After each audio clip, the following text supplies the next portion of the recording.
Hey everyone, so today we are diving into something that affects all of us assessment strategies.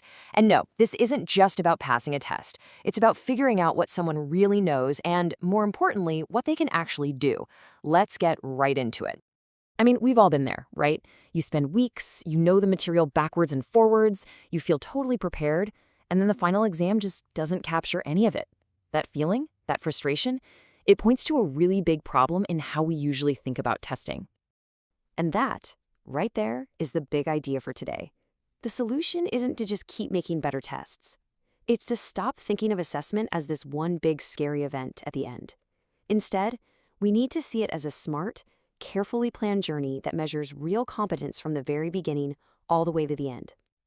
So if we're going to build a smarter strategy, we have to start with the foundations. Why do we need more than just one test? Well, it all boils down to a really simple fact. We all learn in completely different ways. Okay, check this out. This is a framework called the VARK model, and it basically breaks down how we prefer to learn. Some of us are visual learners. We gotta see it. Others are auditory. We need to hear it explained. Then you've got your read/write learners who love manuals and text. And finally, you've got kinesthetic learners. These are the people who need to get their hands dirty and actually do the thing. Any good assessment strategy has to speak to all of these styles. And here's the thing. These learning styles aren't just little personality quirks. They're the main highways our brains use to bring in new information. So if your assessment only uses one highway, like a written test, it's going to cause a traffic jam for a lot of people, and you'll never see the full picture of what they've learned. And if you need proof, just look at these numbers. It's kind of staggering. We remember about 10% of what we read, but that number skyrockets to 90% for things we actually say and do. This tells us that active, hands-on learning and hands-on assessment isn't just a nice-to-have, it's one of the most powerful ways to make learning stick. Okay, so we know we need a bunch of different tools. The next big question is, when do we use them?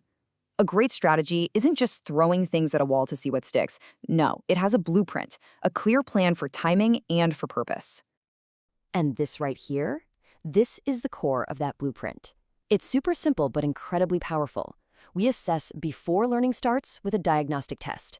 We assess during the process with formative check-ins, and we assess after everything is done with a summative evaluation. Each one has a totally different but totally critical job to do. Let's break that down a bit more. The diagnostic is your starting point, like a pre-training quiz that shows you what people already know coming in. Formative assessments are your checkpoints along the journey, right? Think practice quizzes or group exercises. They're all about giving feedback and making sure everyone's on the right track. And finally, the summative assessment. That's your final destination. It's the final exam or big project that measures the total learning against a standard. A truly solid strategy needs all three. All right, we've got our blueprint. We know the why and the when. Now it's time to open up the toolbox and talk about the how. What specific tools can we actually use to measure what someone has learned? And the first thing we have to do is make a really important distinction, and that's the difference between assessing knowledge versus assessing a skill. Knowledge is what you know in your head, the concepts, the facts. A skill is what you can do with your hands, the practical application. I mean, think about it. You wouldn't give a pilot a multiple choice test to see if they can land a plane, would you? You need the right tool for the job. Now, for checking a wide range of knowledge quickly, objective formats are fantastic. Things like multiple choice, true/false, matching, they're super efficient, they're consistent, and they're great for making sure everyone has that baseline foundational understanding. But when you need to see how somebody thinks, that's when you bring out the constructed formats. Here, people have to generate their own answers. An essay or a case study response shows you more than just what they know. It shows you how they connect ideas and work through a complex problem. Okay, all this theory is great, but let's make it real. Let's see how all these pieces, the why, the when, and the how, come together in a real-world, high-stakes situation. So here's our challenge. We have to be 100% sure that someone is competent and safe to operate this absolute beast of a dump truck. So I'll ask you, is a simple multiple-choice test going to cut it here? Yeah, of course not. Not even close. We need a full-blown strategy. And the roadmap we're going to use is called Bloom's taxonomy. It's a classic model that gives us a kind of ladder for learning, starting with basic memorization and climbing all the way up to complex, creative problem solving. We'll build our assessment plan one rung at a time. So, We start at the bottom of the ladder. Remember and understand. The goal here is simple. Can the operator identify the key parts and controls? Do they know what the big red button does? For this, a multiple choice or a matching question is actually the perfect tool. It's fast, it's efficient, and it confirms they've got that basic safety knowledge down cold. Now we climb the ladder to apply. The goal here isn't just to know the safety checklist, it's to actually do the pre-operation safety check. You can't assess this on paper.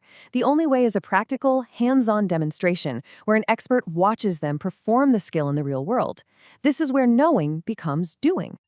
And finally, we get to the very top of the ladder, create. Here, the goal is to see if the operator can design a new safety procedure to handle a totally unexpected problem. The assessment might be a project or a presentation. This is the ultimate test of competence, not just following rules, but being able to solve problems and innovate on the spot. So that dump truck example really shows how all the pieces have to fit together, right? So as we start to wrap up, let's just nail down the biggest takeaways that you can use to design your own successful assessment strategies. Let's boil it all down to 3 things. First, always think strategy, not just a single test. Assessment is a journey. Second, you have to align everything. The type, the method, and the format must perfectly match what you're trying to measure. And third, you have to build a bridge from knowledge to skill. Use a mix of tools to see both what someone knows and what they can do. When we shift our thinking from just simple testing to smart, thoughtful strategy, we end up with assessments that are fairer, way more accurate, and just plain more effective at building real competence. So now you know the strategy. The only question left is, how are you going to use it?